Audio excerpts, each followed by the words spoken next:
Bismillahirrahmanirrahim. Assalamualaikum warahmatullahi wabarakatuh. Innal hamdalillah nahmaduhu wa nusallimu ala rasulihil karim. Asyhadu an la ilaha illallah wa asyhadu anna Muhammadur Rasulullah. Allahumma salli ala Muhammad wa ala ali sayyidina Muhammad, amma ba'du. Alhamdulillahirabbil alamin.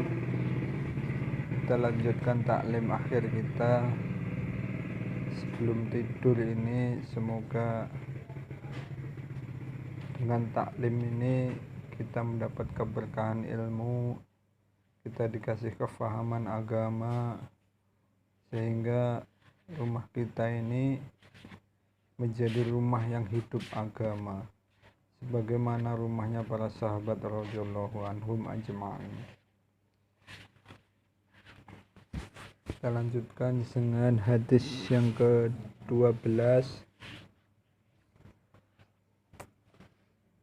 tentang fadilah Al-Quran. Dari Sayyidina Uqbah bin Amir radhiyallahu anhu ya berkata, aku mendengar baginda Rasulullah SAW bersabda, seandainya Al-Quran diletakkan dalam kulit, lalu kulit itu dicampakkan ke dalam api, niscaya ia tidak akan terbakar. Hadis riwayat Darimi. Faidah: ada dua pendapat para ahli hadis mengenai maksud hadis di atas. Sebagian berpendapat bahwa kulit yang dimaksud adalah kulit pada umumnya, yaitu kulit-kulit binatang. Sedangkan api ialah api dunia ini. Hal ini menunjukkan mukjizat khusus pada zaman baginda Nabi Sallallahu Alaihi Wasallam, sebagaimana mukjizat para Nabi Alaihi Wasallam. Pendapat lain mengatakan maksud kulit adalah kulit manusia dan apinya adalah api neraka. Menurut pendapat ini, hadis tersebut berlaku secara umum, tidak terbatas pada waktu tertentu. Jadi, jika seorang hafiz Al-Quran karena dosa-dosanya dilemparkan ke neraka, maka api neraka tidak akan membakarnya. Dalam riwayat lain disebutkan dengan lafaz ma massatun nar, tidak disentuh oleh api.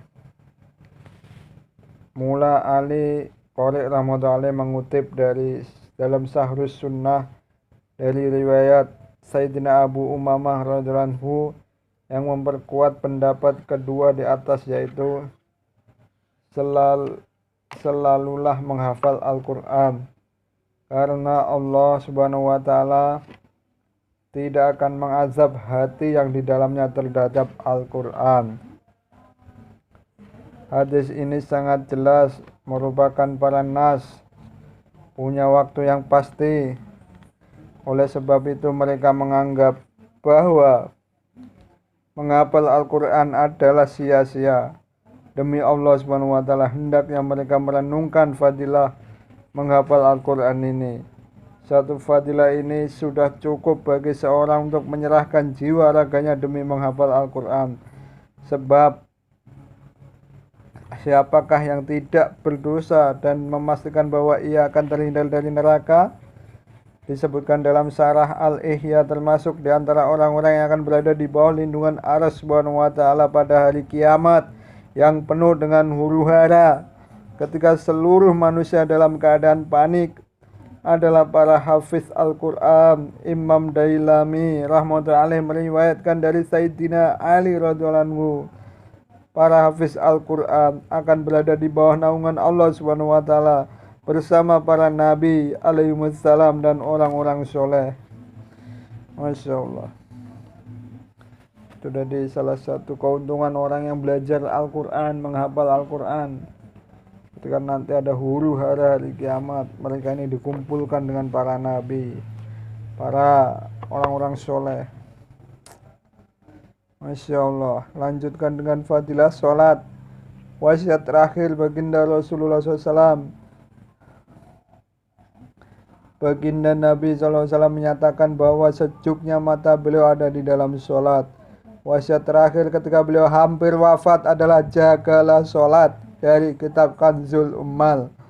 Banyak hadis yang meriwayatkan wasiat terakhir baginda Nabi SAW. Salah satu diantaranya hadis Sayyidatina Ummu Salamah radhiyallahu anha. Ia berkata, sabda terakhir baginda Rasulullah SAW ketika beliau sudah dekat berat berbicara adalah jagalah sholat dan takutlah kepada Allah Subhanahu wa taala dalam menjaga hak-hak hamba sahaya.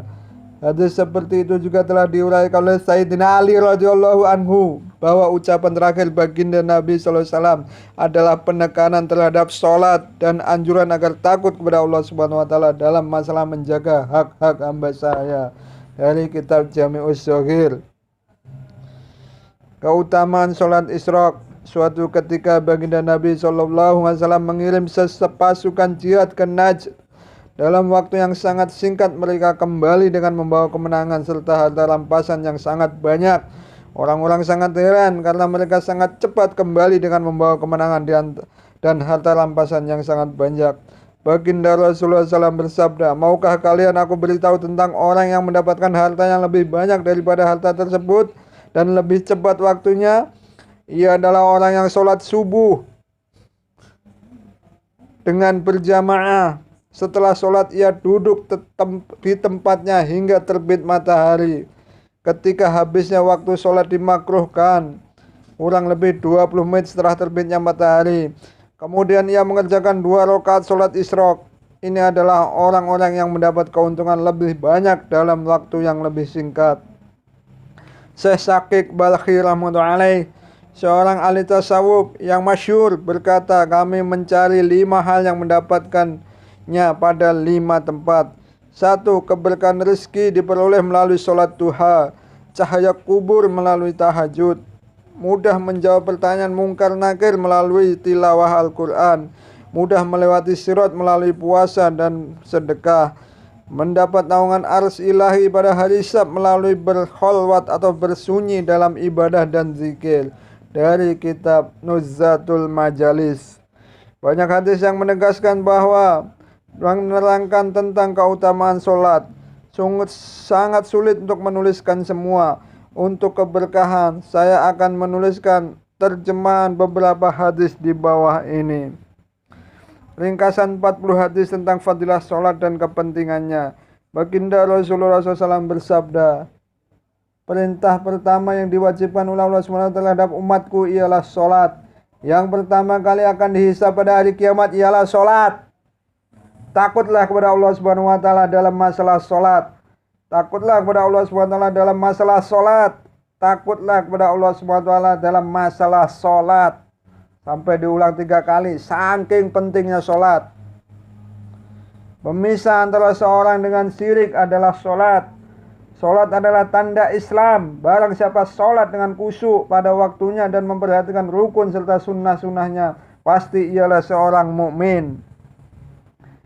Iman dan sholat adalah kewajiban yang paling utama di antara seluruh perintah Allah SWT. Jika ada sesuatu yang difardukan yang lebih utama daripada sholat, tentu Allah SWT akan memerintahkan para malaikatnya untuk mengerjakannya.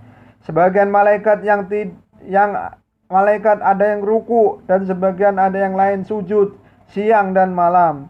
Sholat adalah tiang agama. Sholat menghitamkan muka setan atau menghinakan setan. Sholat adalah cahaya bagi orang yang beriman. Sholat adalah jihad yang paling utama. Selama seseorang tawajuh perhatian penuh dalam sholatnya, Allah SWT akan tawajuh kepadanya dengan rahmatnya. Jika